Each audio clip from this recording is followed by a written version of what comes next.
It was supposed to be the safest zone in the quadrant. That's what they told her when she signed the clearance papers. A neutral ground, full diplomatic protection, orbital ceasefire enforcement in place. No weapons, no surveillance interference, and no chance of escalation. Ava believed it. She had to. She wasn't there as a soldier. After all, she wasn't trained to hold a rifle or execute evasive maneuvers under fire. She was a nurse, one of the best, the kind who could keep a dying man alive with a cauterizer, a needle, and a look that said, "You're not going out on my shift." She wore white, not body armor. Her uniform didn't have tactical plating. It had deep, faded stains from dozens of field hospitals and a single-stitched tear on the right shoulder where a patient grabbed her too hard during shock. It was a ceasefire zone, but Ava moved like she always had, with steady steps and no fear. Because even though she didn't carry a gun, she carried something else: a conviction. The mission was a humanitarian operation aboard a floating med station orbiting a contested moon. Earth and the Zark Dominion had agreed to it after a disastrous engagement 2 sectors over. Both sides needed recovery. Both sides had wounded. This was the compromise: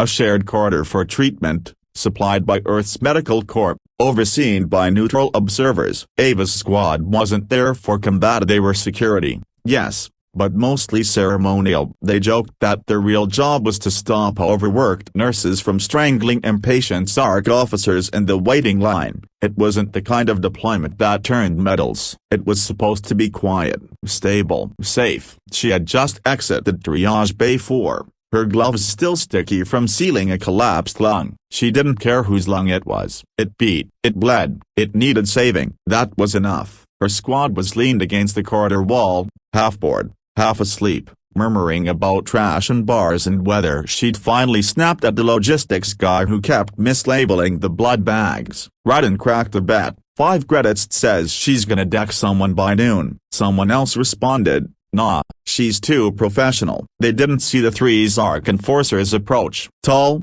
plated, slow-moving, and not the panicked stride of medics or messengers. Just deliberate, controlled presence. Ava noticed first. She didn't flinch, just stood there, shoulders squared, her voice calm. "Problem?" No answer. One of them reached out, grabbed her wrist. She started to pull away, confused more than afraid. Her squad began to move, and then everything stopped. The inhibitor field kicked in as standard protocol during interspecies tension moments. Weapons locked, suits froze, voices muted, a digital net to prevent misunderstandings, to prevent escalation. Only this time, it enabled murder. Ava's feet barely moved as the enforcer drew the blade. Not a stun weapon, not a plasma baton, a blade, a ceremonial, archaic, meant to be seen. She didn't scream, didn't plead. Her last words, if she spoke them at all, were lost beneath the rising hum of magnetic clamps and auto-sealing bulkheads. The blade rose, it fell, and her knees gave way like her body had suddenly remembered it wasn't made of iron. The squad watched it all up, paralyzed,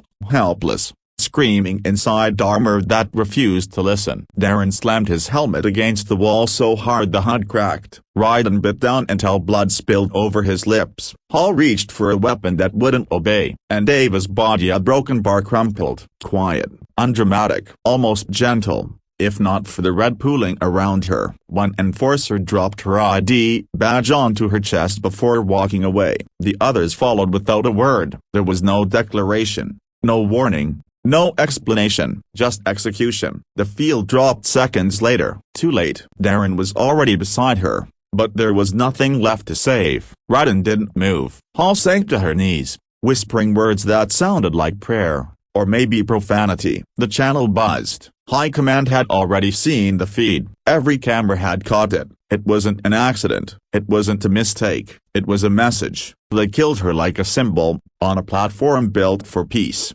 knowing full well who she was and what her presence represented. A medic in a neutral corridor, an on-combatant, a human. And in that silence, before the screams turned into orders and the grief turned into purpose, something cracked open in the air. Not rage, not yet. Something deeper, something older. The part of humanity that doesn't forget, the part that doesn't forgive. Somewhere in the black between systems, ships began to move. Clearance codes were issued. Protocols long buried were dusted off. She had been a nurse, just a nurse, but they had chosen to make her something else, and the galaxy was about to feel what happens when humans lose the one person who still believed peace was possible. Before the footage, before the fallout, before her name became a rallying cry across 3 systems, Ava Vance was simply the one who ran toward pain. There wasn't the soldier in her unit who hadn't been dragged back from the edge by her hands that shook when no one was looking, hands that didn't discriminate between allies and enemies,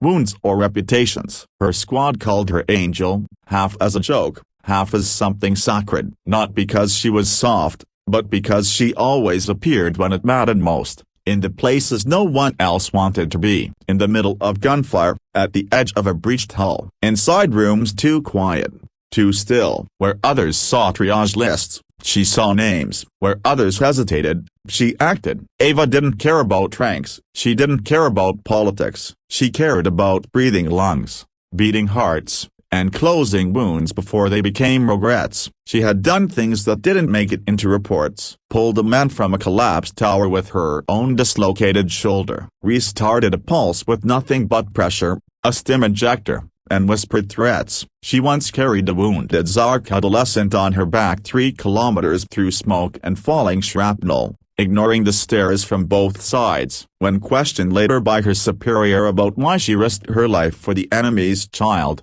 she answered without hesitation because no one else was going to. That sentence would come to haunt them. She had made a habit of surviving things people didn't. That made her respected, but also inconvenient. Because people like Ava didn't just save lives, they shifted morale. They disrupted narratives. They reminded soldiers what they were supposed to be fighting for. And that made her dangerous in ways no weapon could. The enemy had seen her work. Some admired it in private, some feared it, but leadership, especially in the Zark Dominion, saw her differently. She was not a hero to Ava, she was a crack in the armor. The way she knelt beside one of their scouts and wrapped his burned hand, the way she stayed behind during a failed evac to stabilize wounded civilians, Zark civilians. These weren't acts of policy, these were acts of defiance, because to them, compassion was weakness, and if you let it spread, it becomes a disease. They couldn't allow that. The Dominion needed the war to stay cold, calculated, binary. You were either with them or against them. Ava didn't fit either category, and that made her the most dangerous element of all, a neutral with reach. Still, she never talked about herself. If someone brought up her field record, she waved it off. If a soldier thanked her for saving their life, she redirected the conversation to hydration or rest cycles. The squad knew better than to praise her. She'd respond with sarcastic jokes or deadpan threats to inject saline in all the wrong places. But in quiet moments, when she thought no one was listening, you'd catch her staring at the sky through the reinforced windows, like she was thinking about all the people she couldn't save. And still, the next day, she'd be the first one suiting up. She didn't have to be there. She could have transferred to any core world med bay. Her record made her eligible for commendations, desk positions, even diplomatic medical detail. But she chose to stay. She chose the front line, and no one ever understood exactly why. Until the day she didn't come back. When she hit the ground in that corridor, when her squad watched her drop without a single scream, the universe felt smaller, like the light had dimmed, not from power loss, but because someone had taken away the one person who made the dark tolerable. And that's when they realized something. She hadn't just saved them with medkits and injectors. She saved them with presence, with stubbornness, with the quiet audacity to believe that some things were still worth protecting. Things like kindness, things like dignity. And when they killed her, they didn't just take a life, they ripped out the foundation. That's why the squad didn't cry. That's why they didn't collapse. Grief was too small a word. What they felt was clarity, like they had been wandering in fog, and now the horizon was burning. Ava had been more than a medic. She had been their conscience, and without her, there was only the mission. Not for justice, not for revenge, for memory, for meaning, for the echo of a woman who once said, "I don't need a weapon, I've got work to do." And now, it was their turn to finish what she started. She had no rank that turned heads, no armor that gleamed, no medals pinned to her chest,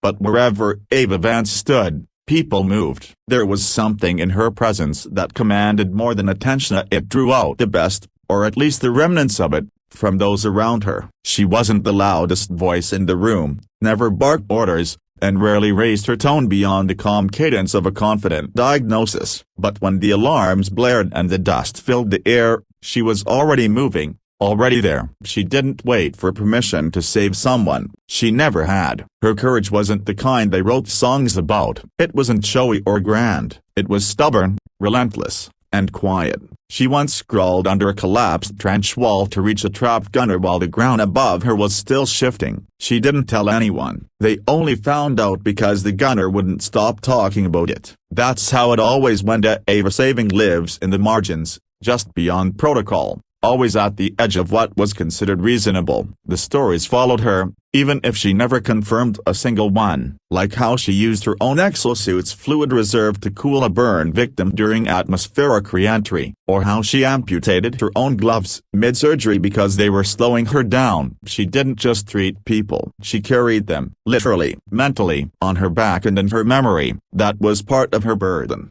too. She remembered all of them, every patient she lost, everyone she barely saved, every name she couldn't stop repeating in her sleep when she thought no one was listening. The squad heard, they all heard, and they loved her for it, because in a war that reduced people to stats, Ava refused to forget the names behind the numbers. She never asked to be respected. It just happened. The squad followed her not because she was in charge, but because when the world burned, she was the one walking straight into the flames with nothing but gauze and grit. Her bravery wasn't born in the chaos, it lived there. That terrified people in command, not on the human side. And no, Earth knew what it had. But the Zark Dimension, they didn't see bravery. They saw disruption. They saw how Zark troops, even wounded, would look at her with confusion, gratitude, doubt. She was a crack in the narrative, a medic who treated enemies without hesitation, who refused to dehumanize the other side. To the Zark elite, that made her a virus, something that could spread, something that had to be contained. That's when the decision was made, and not by soldiers, but by architects of power who saw too much humanity in their war. Ava didn't carry a weapon, but she was too dangerous to leave alive, because if one nurse could change the tone of a battlefield just by showing up, what else could she change? Morale, allegiance, maybe even belief. That terrified them more than any fleet ever could. Because violence they could understand. Empathy, that was chaos. That was unpredictability. That was power they couldn't calculate. They didn't realize that by marking her, by choosing her, they were writing their own downfall. They thought her death would demoralize the humans, shake their resolve, make them question their reach. But Ava had never been the weakness in their formation, as she had been the spine, the one who held it all together when everyone else forgot what they were fighting for. Her squad knew it, her commanders knew it, even the people she saved and never saw again knew it, and maybe, in some quiet part of their hearts, even the Zark knew it. Maybe that's why they made it public. Maybe that's why they didn't just end here, they made a show of it, because deep down, they feared what she could become if left unchecked. Not a general, not a politician, something worse. A symbol, a quiet force of nature that asked nothing but changed everything. They were right to be afraid, just not for the reason they thought. Because Ava's bravery wasn't about running into fire or defying command. It was about seeing people as people even when they were the enemy. It was about standing in the middle of a war and saying, "I'm here to heal, whether you deserve it or not." And when they killed her, they didn't just silence a medic, they erased their only chance at redemption. What they left behind wasn't fear or shock, it was certainty. The kind that spreads like wildfire through broken squads and quiet hangars. The kind that makes soldiers raise their weapons not in revenge a broken bar but in absolute, burning clarity. Ava was brave, but the real danger, the one they never saw coming, was that she taught others to be brave, too. To the Dominion, mercy was a weakness you stamped out before it spread. They didn't have medics, they had bioengineers,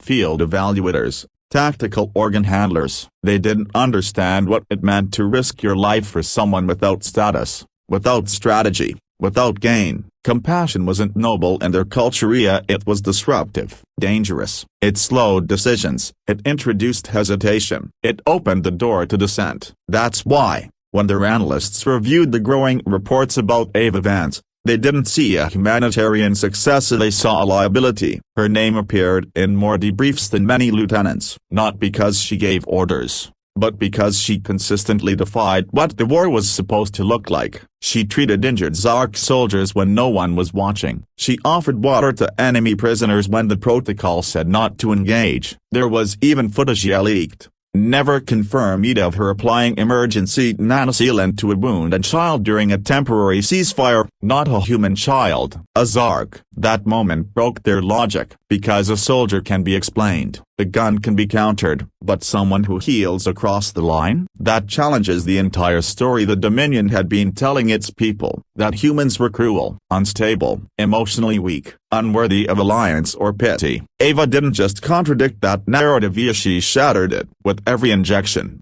every bandage, every word of comfort given without condition, she threatened to unravel years of tightly managed propaganda. And that, to the Dominion High Command, was unforgivable. Not because it made her a threat in combat, but because it made her a threat to control. Ava never knew this, or maybe she did and just didn't care. She kept showing up in the gray zones, where aid stations blurred into firing ranges. She kept treating whoever came through her doors, no matter the armor, no matter the insignia. Her actions were unremarkable by human value as a basic decency, field ethics. But to the Dominion, every act of compassion was a declaration, a silent challenge to the system, and she was gaining visibility. There were Zark soldiers below ranks, young, fresh out of indoctrination, who had started to hesitate, who began asking why their enemies were the only ones providing real care. That kind of doubt spreads faster than bullets, so they labeled her, not officially, not in any report visible to human intelligence, but somewhere deep in the Dominion's threat database, her file was flagged, not red for combat, yellow for contagion. She wasn't to be captured, not to be interrogated, she was to be removed, erased, before the cracks she was opening turned into ruptures. The order didn't come with fanfare. It passed from a command node, through a proxy server, and into the hands of a man who had known Amy just a task. The kill team wasn't large. They didn't need numbers. All they needed was precision. They waited for the perfect environment, diplomatic lockdown, neutral corridor, all weapons on standby. They knew exactly how the human inhibitor systems worked, knew they'd have a window, a brief, brutal, and effective. The goal wasn't just to enter, it was to display her and to show human troops, especially her squad, what happened when compassion crossed the wrong line. They assumed it would fracture morale, that fear would seep in, quiet and thick, that her squad would retreat into silence, into self-preservation. But fear isn't always predictable. Sometimes it doesn't cause collapse. Sometimes it concentrates, sharpens, converts into something else entirely. Ava's execution wasn't the breaking of a bond, it was the forging of one. In her absence, something darker and colder took root. The Dominion thought they were erasing a problem. What they created was momentum, purpose. Now her name wasn't a whisper in the med-tents. It was etched into data cores, carved onto helmets, painted on the sides of assault shuttles, not by command order, but by the hands of soldiers who had sworn they'd never let what happened to her happen again. The Dominion commanders who authorized the strike never saw the real consequence coming, not in policy, not in force projection. It came in the form of silence, the kind that hangs in the air before retaliation begins. And by the time they realized the scale of what they triggered, the humans weren't just coming, they were already inside. Ava had never picked up a weapon, never fired a shot, but somehow, she had just become the reason thousands of them were being fired in her name. It was never meant to be quiet. That was the point. They didn't want her to vanish without a trace, without witnesses, without noise. They wanted the opposite. They wanted a stage, a clear view, a recording. Because the death of Ava Vance wasn't just an execution, it was a statement. The Dominion didn't send assassins in the dark or plant bombs beneath her bunk. They walked into a neutral corridor, under full surveillance, with confidence only tyranny can afford. She was in the middle of triage, tired, smudged with dried plasma, wrapping up another double shift. Her squad was nearby, relaxed in the illusion of peace, joking about coffee rations and Ava's never-ending war with the vending unit that kept spitting out the wrong nutrient bars. It should have been another quiet rotation in a zone supposedly protected by ceasefire protocols, the kind of assignment that no one remembered because it was safe, until it wasn't. They came in without warning, 3 Zark enforcers in ceremonial armor, the kind reserved for state trials and public executions, not battlefield gear, not standard military issue. What they wore was ritual theater. Ava saw them coming and didn't flinch. She stood calmly, as if expecting they'd just lost their way. Maybe she even smiled, out of habit, that calm reassurance she gave every patient no matter how bad it looked. But when the one in front grabbed her arm and pulled her forward, the squad moved. Too slow. The inhibitor field activated at the exact moment they reached for their weapons. Standard failsafe. In peacetime operations, all weapon systems were automatically disabled if conflicting forces entered close proximity. What was meant to prevent accidental war, a broken bar, became the reason no one could stop what happened next. One of them unsheathed a blade, and not a plasma knife, not a tactical edge, but a traditional Zark death blade, silver, curved, beautiful, in that awful way a weapon becomes when it's meant not just to kill, but to be watched. Ava didn't scream. She didn't resist. She looked at her squad, not panicked, not afraid, just aware, as if she understood before anyone else what was happening. She tried to say something, and Darren swore later she mouthed, "It's okay," but no one could confirm. The blade fell. It was fast, it was brutal, and it was filmed by every camera in that corridor. Her body collapsed, lifeless, without ceremony. Her squad stood frozen in powered armor that knew felt like coffins. Hall sobbed silently behind a locked helmet. Raiden banged his fists against the wall, again and again, until blood streaked the metal. Darren didn't move. His eyes locked on Ava's, trying to memorize something, the position of her hand, the way her hair had fallen across her cheek, something, anything, because that was all he had left. The Dominion soldiers didn't gloat. They didn't explain. They turned and walked away with the kind of finality that only comes from orders given far above the battlefield. The footage wasn't scrubbed. That was intentional. It was sent to both military commands, labeled not as a war crime,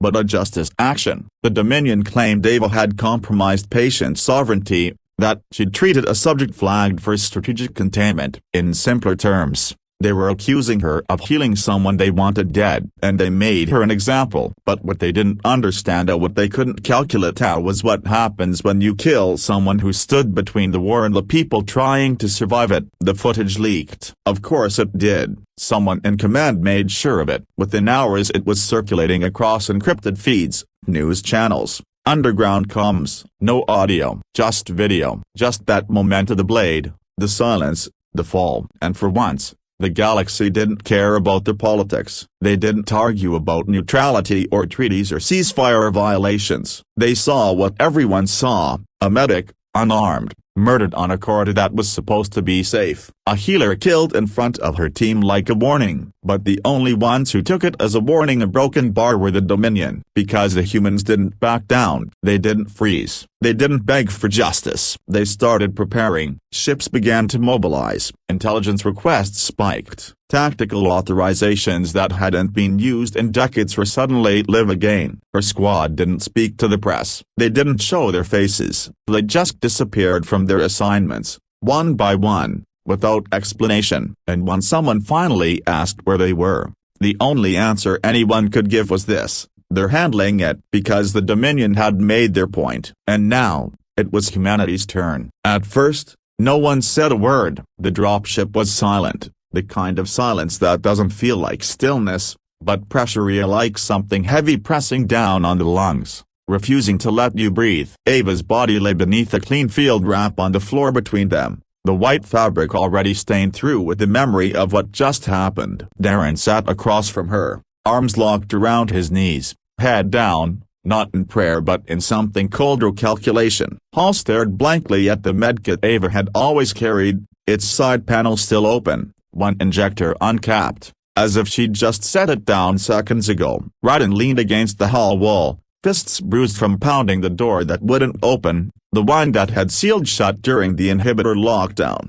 the same door they had watched her die behind. The squad had trained for every possible scenario: ambushes, zero-atmo combat, biological hazards, but nothing prepared them for that kind of helplessness. For watching someone they'd bled beside get cut down while their weapons sat locked, useless by regulation. No orders came, none were needed. Everyone in that ship knew the rules had changed the second Ava hit the floor. Darren opened his HUD and sent a short message to High Command. It read only 2 words: "She's gone." The reply came back with a single clearance code. Not an apology, not a directive, just a green light, a classified retaliation status, black level autonomy, no accountability required. For the first time in their careers, they were off the leash. No one said a word, but the shift was immediate. Hall quietly removed her squad patch and replaced it with Ava's bloodied medical insignia. Ryden, normally the first to speak, the first to curse, just stood up, walked to the equipment track, and began loading rounds with the kind of precision that doesn't come from disciplinia but from a need to control something, anything. They didn't talk about grief. They didn't have to. Every movement was loaded with it. When Darren looked at Ava's covered form before they lifted off, there was something behind his eyes that wasn't sorrow or rage. It was purpose. Focus sharpened by heartbreak, a kind of steady, quiet fury that doesn't burn out, it builds. They had watched her save lives that didn't deserve it, had seen her run toward danger without question, patching holes in enemies who would have happily killed her an hour earlier. That kind of selflessness changes people. It had changed them. She had kept them human in a war that asked them to forget how. Now she was gone, and they had a choice: let the system grind on, let protocol bury her under technicalities and diplomatic silence, or remind the Dominion and anyone else watching what happens when you murder the one person holding back the worst parts of humanity. The choice wasn't spoken aloud. It didn't need to be. It lived in the weight of their steps as they walked toward the hangar, in the way Ryden paused beside Ava's body, placed a cracked stim pen in her cold hand, then left without looking back. In how Hall stopped smiling, in how Darren's voice, when he finally spoke, came out like stone-breaking steel. "We don't wait. We don't ask. We go." They didn't hit a target of strategic value. That wasn't the point. They went after the small listening post where the Dominion had funneled the execution orders. A quiet comms relay station buried in an asteroid cluster, manned by 3 officers and a dozen tech crew. It wasn't guarded. It didn't need to be. Until it did. The squad breached the outer hull silently, weapons cold. No alarms, no warning. The cameras were disabled before the Dominion even knew they were there. And then a broken bar, nothing. The relay went dark. No explosion, no debris field, just gone. What remained, hours later, when a salvage drone passed through the system, was a single object floating freely in space, a bloodstained field wrap, the kind used on medical ships, the kind used to cover body, folded, untied, left open. The Dominion didn't broadcast the loss. They suppressed it, hid it, buried it beneath code-level silence, because they knew the humans hadn't just retaliated, they had sent a message, not with words, not with warnings, but with action so precise, so personal, it was unmistakable. Back at base, no one in the squad slept. They didn't debrief, they didn't joke, they just waited, for the next target, for the next opportunity. Not because they were angry, though they were, not because they wanted blood, though some did, but because there was no going back. Not after Ava, not after the silence, not after watching kindness turned into a warning. Whatever came next, they were in it, fully, and for the first time in the war. They weren't just following orders, they were answering something deeper, something final. The first official response came exactly 12 minutes after the footage was confirmed. No speech, no analysis, no press briefing, just a protocol activation of the kind of classified military directive that bypasses politics entirely. Omega Strand, buried deep in Terran war doctrine. A contingency so severe it was thought to exist only on paper. It was written for a scenario like this, a clear, public, unprovoked execution of a non-combatant under ceasefire, a war crime not committed in secret, but offered up as a display. Ava Vance had become the spark, and the galaxy was about to see what happens when Earth stops trying to negotiate. The command echoed across 7 systems. Entire fleets that had been idling in cold silence suddenly roared to life. No trumpet, no grand announcement, just the slow, methodical activation of force. Power grids surged, weapon systems warmed, targeting lit up like constellations across holographic displays. Strike units previously buried in diplomatic holding patterns were reactivated with full clearance. And at the center of it all, the squad, Ava's squad, received more than authorization. They received autonomy. They were given a single line of command.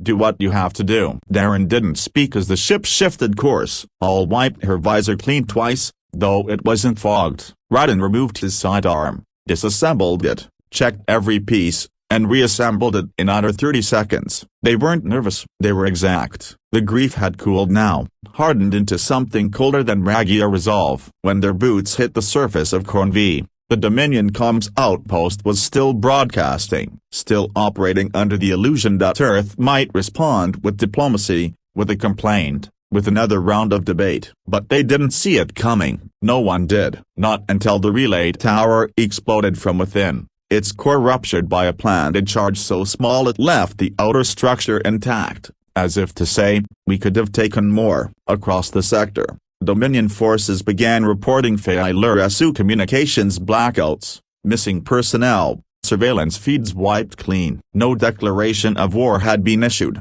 no retaliation had been claimed. But something was moving, something precise, something angry. In every strike, there was evidence. In every room, a mark. Ava's ID code etched into the walls, her insignia left behind in places where no one should have reached. A calling card, a message, not for attention but for memory. The Dominion tried to spin it, released statements about rogue units, unconfirmed sabotage, but no one believed them. Not after the footage, not after Ava. It was too late. Sympathy began to shift, not from allies, but from neutral systems who had seen enough. They'd watched Temedic die without cause, without resistance, without justice. And now, they were watching Earth respond with a terrifying elegance. No cities were bombed, no civilians harmed, just infrastructure. Command posts, quiet nodes of power, shut off one by one, like stars being blinked out in a vast and growing darkness.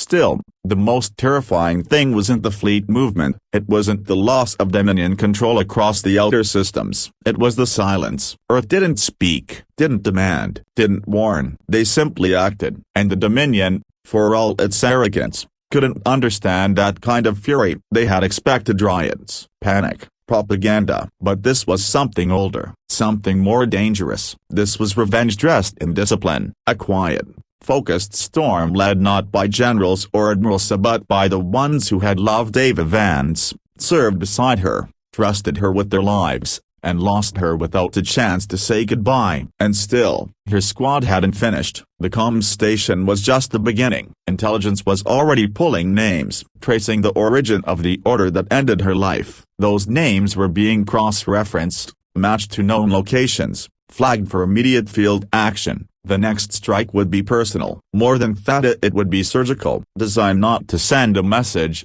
but to erase one. And somewhere, across a distant Dominion fleet, a junior officer stared at the footage of Ava's death, eyes wide, hands shaking, and whispered what no one else dared to say aloud. They didn't kill a nurse, they made a martyr. And now, they had no idea how to stop what they'd started. They believed humans would fold. That was the first miscalculation. The Dominion High Council, a species known for its cold pragmatism and emotionless efficiency, had spent decades studying humanity through the lens of weakness, a sentiment, individuality, the maddening tendency to protect the wounded even when it made no tactical sense. They saw it as a flaw they had learned to exploit. Because humans grieved, they believed, and grief was disruptive, sloppy, easy to predict. And so, when Ava Vance's blood spilled across that neutral corridor, the council watched in satisfaction, convinced they had delivered a perfect blow. A clean public display, a controlled narrative,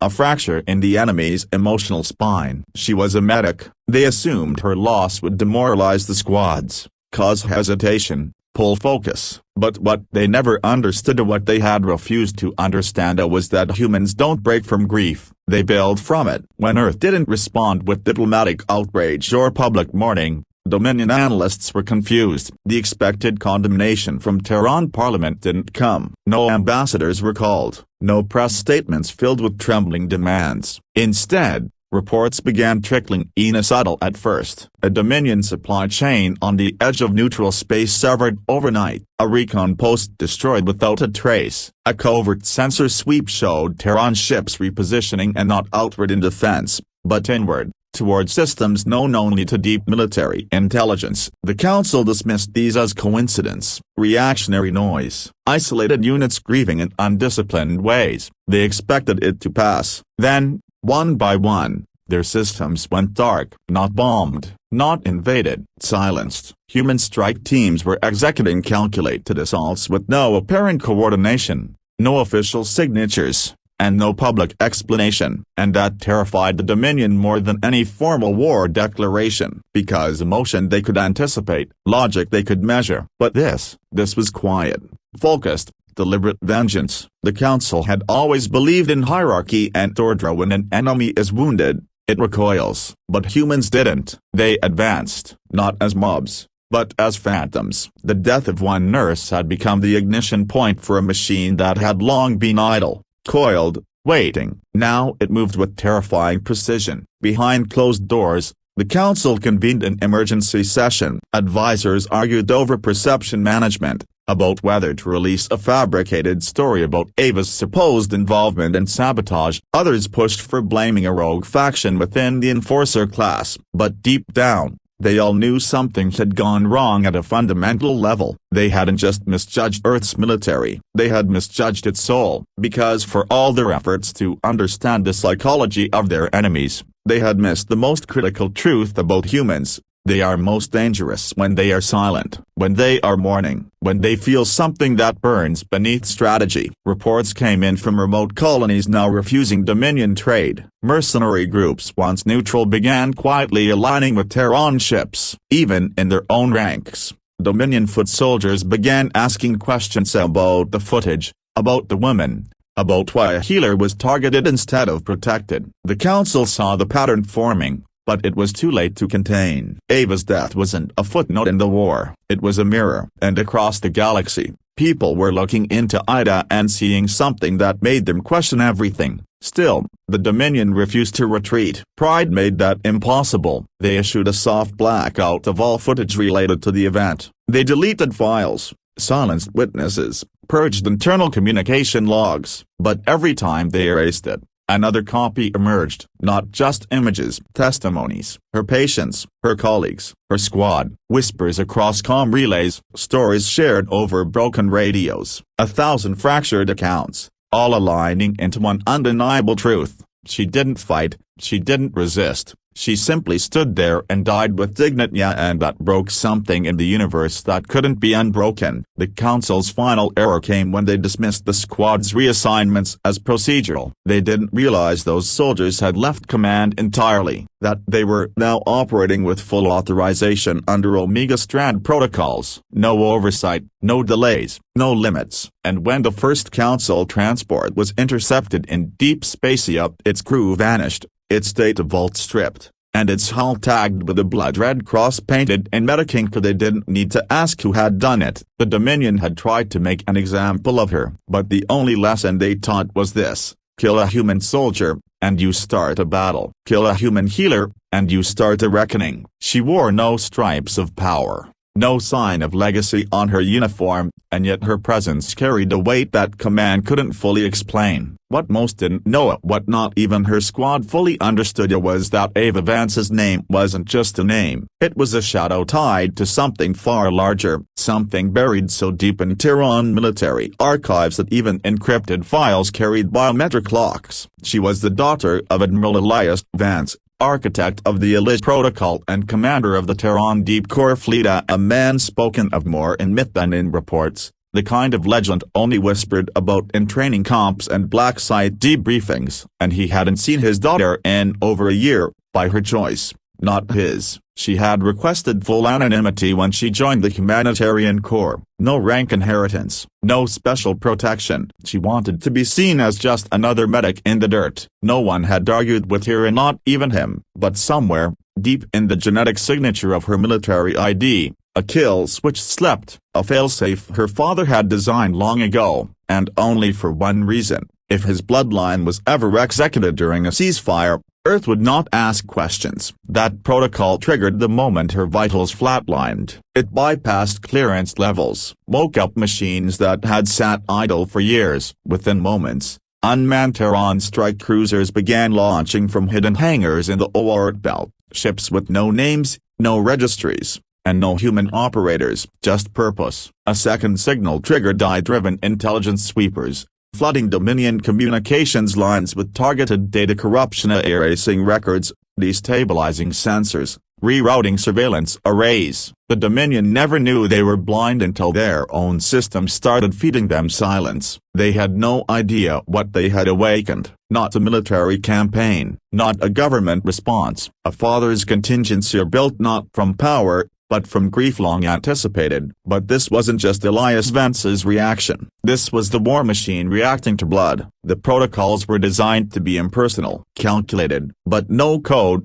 no design, could fully predict what would happen when Ava's squad found out the truth. Because they didn't just lose a teammate, they had lost the keystone of something much bigger, something buried beneath years of regulation and secrecy. Hall found out first, in a quiet moment, tracing Ava's data chain to a private node that should have been restricted. What she saw made her go still. Raiden didn't believe it until he cross-referenced the death marker with the Naval Command hierarchy. And Darina Broken-Bardaren didn't speak at all after he confirmed it. He simply loaded new coordinates into their strike sheet, coordinates not yet visible on any public map, coordinates only a select few had ever seen. The enemy had thought they were silencing a voice of mercy. What they had done was strike at the heart of a system that had contingency built into its DNA. The Dominion had killed a medic but also a daughter, a quiet heir to an empire that had learned too well how to hide its deepest scars. And now those scars were bleeding. Fleet commanders who once stood idle began to move without waiting for orders. Black-flagged squadrons activated their own failsafes. What began as a personal tragedy became something more, a systemic rupture that could not be contained. Ava had never wanted this. She didn't believe in legacy, didn't trust the machinery of power. That's why she left. That's why she wore a nurse's badge instead of a naval crest. But legacy doesn't always ask permission, and sometimes it doesn't need to. Her death wasn't just a trigger for automated systems. It became the fulcrum of human fury wrapped in a lineage too dangerous to ignore. And when the Dominion started seeing their own flag leaders vanish, commanders of the execution order, handlers of the enforcers, even political advisors tied to the cover group, they began to understand. This wasn't politics. This wasn't war. This was personal. This was blood calling out through encrypted space. And the response wasn't a battle, it was fire. But the most haunting part wasn't what Earth unleashed. It was what she had never told them. Because somewhere out there, buried in the deepest layers of military black site code, there remained one more file tied to Ava's genetic tag, locked, unopened, waiting, and someone, somewhere, had just cracked the seal. The galaxy saw the footage and flinched, not in surprise. War had dulled the senses of most, but in something deeper, something quieter, the kind of discomfort that settles in your chest when a fundamental rule is broken, and the world doesn't make sense anymore. Ava Vance wasn't holding a weapon when she died. She wasn't flanked by soldiers or making a political statement. She was kneeling beside an injured child alien, not Humana. Her meds came mid-cycle. When the Dominion enforcers surrounded her, she didn't resist. She didn't plead. She stood up slowly, her hands open, her eyes level, and then they killed her. That image, captured from a dozen angles, swept across the galaxy faster than any weapon could. In neutral systems where civilians had long stopped watching war updates, the video played on loop in food markets, in cargo hubs, in orbiting lounges above fractured moons. The silence that followed it was the kind that eats away at certainty. She had no gun. She wore a medic's armband recognized by every interstellar treaty. And still, they executed her. At first, The Dominion spun their usual narrative via accusations of espionage, coded language about suspected subversion. But it didn't hold. Too many witnesses, too much raw footage, too much humanity in her final stare. Ava didn't die screaming, she died watching. And that gauzy quiet, calm, heartbreaking lodged itself in the conscience of countless beings across systems that had once pledged neutrality. People who had previously labeled a human-Dominion conflict as not their concern suddenly found themselves disturbed in a way that defied politics. The healer had been slaughtered, and it felt wrong, not just strategically, morally, and morality, in wartime, is a weapon of its own. Within a day, independent journalists from across the galaxy started dissecting the footage. Holocausts dissected her actions, her history surfaced her choice to treat both sides of the conflict, her resistance to military command. Former patients spoke up, even alien ones,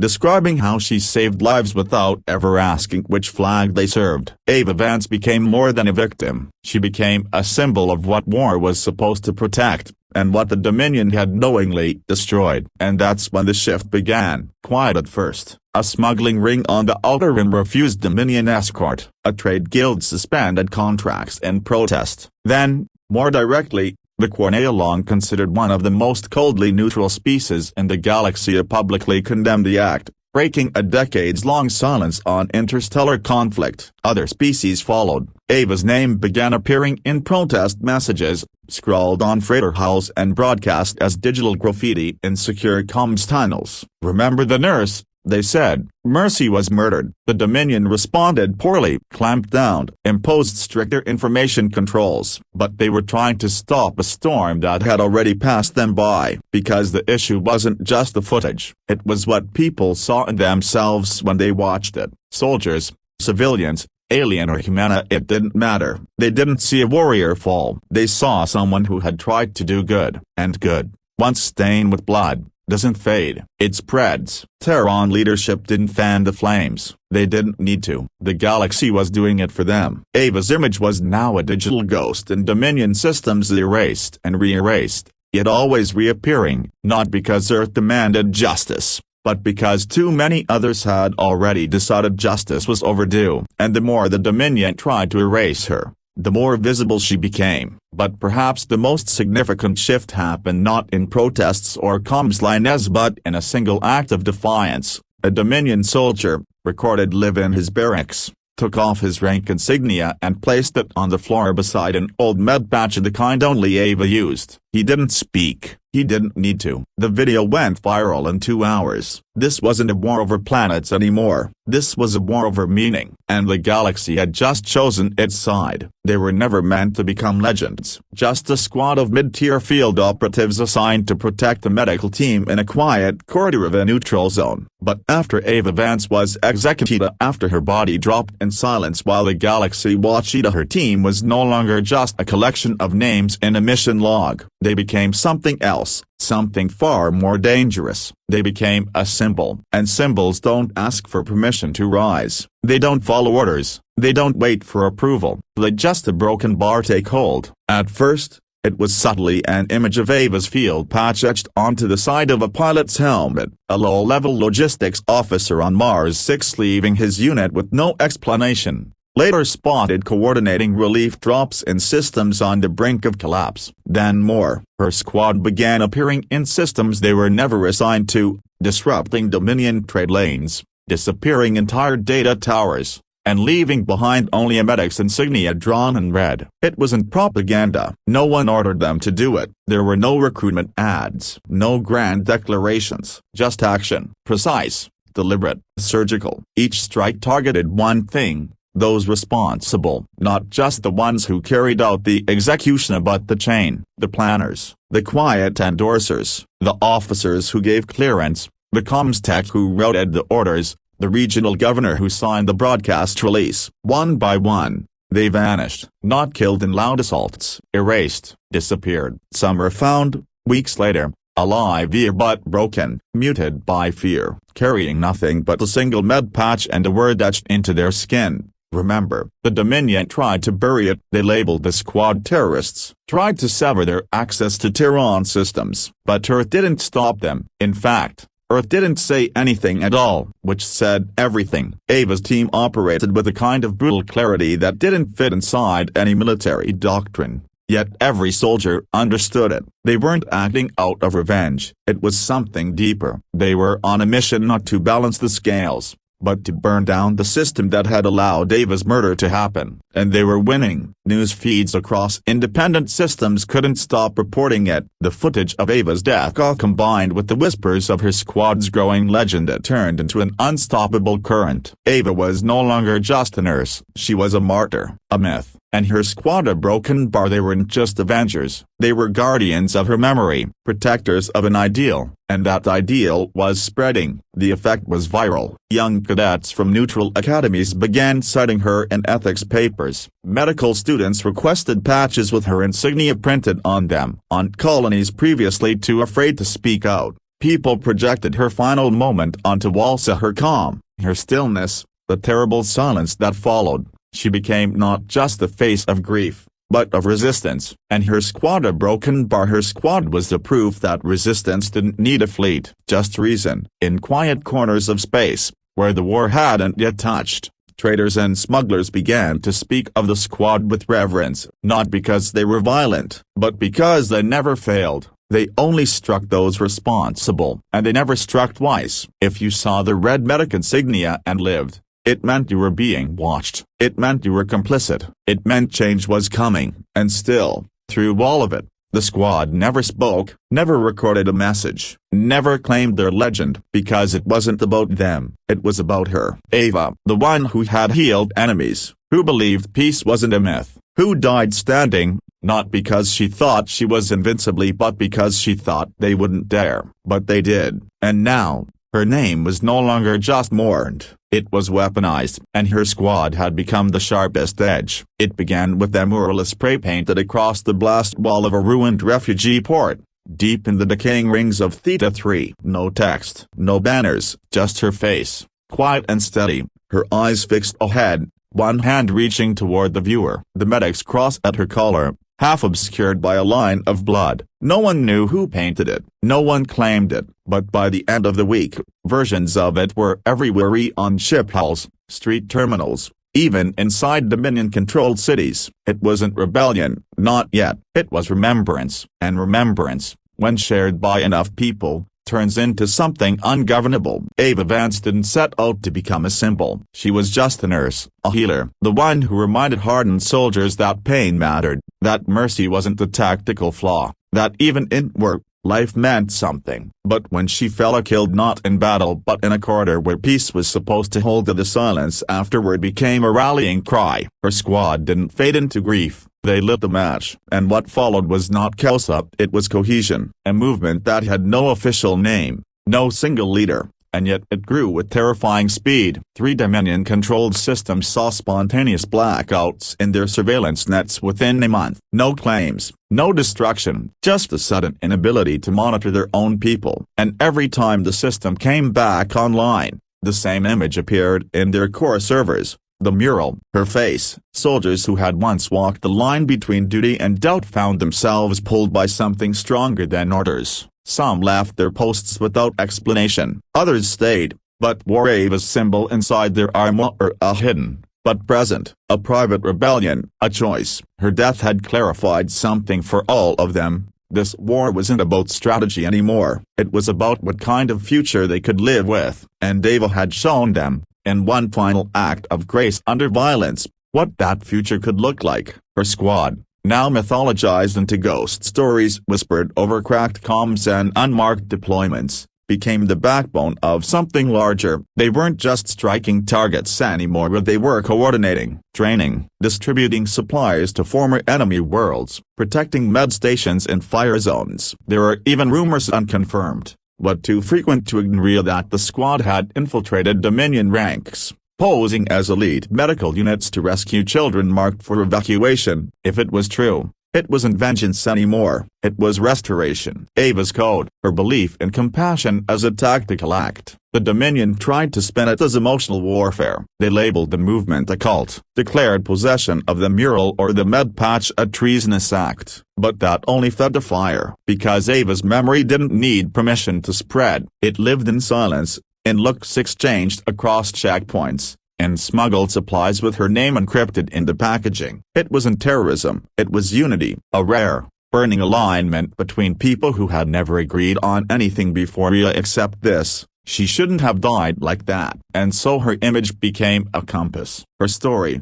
a liturgy. Soldiers going into battle would tap her insignia for luck. Refugees carved her initials into the hulls of escape ships. Even those who had never met her, who had only seen the footage and Sia couldn't forget the stillness in her eyes. She hadn't begged. She hadn't resisted. She had only stood. And that act of standing without flinching, without violence, with nothing but her principles shattered the idea that strength must always come from force. In time, entire sectors began to shift. Not because Earth demanded it, but because enough people, human and otherwise, decided they would rather fight for what she represented than survive under what had killed her. Ava Vance became more than a name. She became a threshold, a moment in time that split the war into two eras, before the nurse fell a broken bar and everything after. And her squad, moving through the stars like shadows, ensured that no one ever forgot which side of history she died on.